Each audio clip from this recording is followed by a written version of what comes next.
Mumbai Tug brought to you by Sunny's World. Pune's Pride Sunny's World, life in sunshine. Resort weddings, events, restaurants, adventure wellness. Sunny's World, perfect destination for every occasion. Maharashtra Navnirman सेनेचे अध्यक्ष राज ठाकरे आज ठाणे न्यायालयामध्ये पोहोचले होते. 2008 मध्ये उत्तर भारतीय परीक्षार्थींवरती मनसेच्या कार्यकर्त्यांनी केलेल्या हल्ल्याच्या प्रकरणात आज ठाणे न्यायालयामध्ये सुनावणी झाली आणि या सुनावणीमध्ये न्यायाधीशांनी राज ठाकरेंना 4 महत्त्वाचे प्रश्न विचारले आणि त्याची उत्तरं सुद्धा राज ठाकरे यांनी सुनावणीच्या वेळी सर्वांच्या समोर दिली. ती प्रश्न काय होती, राज ठाकरेंनी त्याला काय उत्तर दिलं, या सुनावणी वेळी नेमकं काय घडलेलं होतं, कोर्ट रूममध्ये असं काय घडलं ज्याची चर्चा सोशल मीडियावरती ही मोठ्या प्रमाणात सुरू झाली आहे, तेच मी तुम्हाला या व्हिडिओच्या माध्यमातून सांगणार आहे. नमस्कार, मी या ठिकाणी मुंबई तकमध्ये तुम्हा सर्वांचं स्वागत आहे. हे प्रकरण काय आहे हे सुद्धा मी तुम्हाला समजून सांगणार आहे, पण त्याआधी आज ठाणे न्यायालयामध्ये काय घडलं ते आपण सुरुवातीला पाहूयात.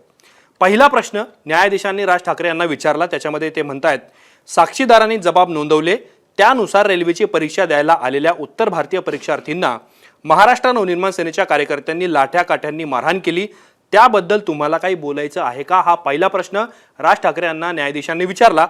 त्यावेळेला राज ठाकरेंनी 3 शब्दांमध्ये उत्तर दिलं की हे खोटं आहे. एक प्रकारे त्यांनी पहिल्या प्रश्नाचं उत्तर दिलं. दुसरा प्रश्न काय होता, ज्यांनी आंदोलन केलं त्यांच्या खिशामध्ये महाराष्ट्र नवनिर्माण सेनेचं सदस्य असल्याचं एक कार्ड मिळालं, त्याबद्दल तुम्हाला काही सांगायचं आहे का. त्यावर राज ठाकरे काय म्हणतायत, हे खोटं आहे, ही केस देखील ही खोटी केस दाखल केली गेली, म्हणजे हे खोटं आहे, खोटी केस दाखल केली गेली, असं राज ठाकरे यांनी उत्तर दिलं. म्हणजे एक प्रकारे त्यांनी पहिल्या 2 प्रश्नामध्येच एक प्रकारे झालेले आरोप एक प्रकारे फेटाळून लावण्याचा प्रयत्न केला.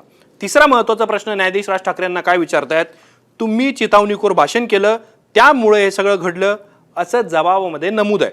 तुमच्या भाषणाची सीडी मिळवण्याचा आम्ही प्रयत्न केला परंतु ती मिळू शकलेली नाही आहे. त्यावर राज ठाकरे म्हणतायत, हे खोटं आहे कारण मी इथे नव्हतोच, मी बाहेर होतो. इथे या शब्दाचा अर्थ आहे ठाणे जिल्ह्यामध्ये, कारण हे प्रकरण सगळं कल्याण स्थानकामध्ये घडलेलं होतं. म्हणून राज ठाकरे सांगतात की मी या सगळ्या भागामध्ये नव्हतोच, मी बाहेर होतो. आता ते बाहेर कुठं होते तर त्याचं उत्तर त्यांनी 4थ्या प्रश्नामध्ये दिलंय. 4था प्रश्न न्यायाधीशांनी काय विचारला राज ठाकरेंना, तुम्हाला या केसबद्दल अजून काही बोलायचं आहे का. त्यावर राज ठाकरे म्हणतात, या केसला जवळपास 20 वर्ष झालीत, मी त्यावेळी इथे नव्हतोच, मी नाशिकला होतो, असं राज ठाकरे म्हणतात. आता इथे नव्हतो म्हणजे ते नाशिकला होते असं त्यांचं म्हणणं आहे. आता केस काय होती तर 2008 मध्ये ठाणे जिल्ह्यामध्ये रेल्वे भरतीची एक परीक्षा आयोजित करण्यात आली होती, ज्याला हिंदी भारतीय परीक्षार्थी किंवा उत्तर भारतातील परीक्षार्थी सुद्धा उमेदवार तिथे पोहोचलेले होते.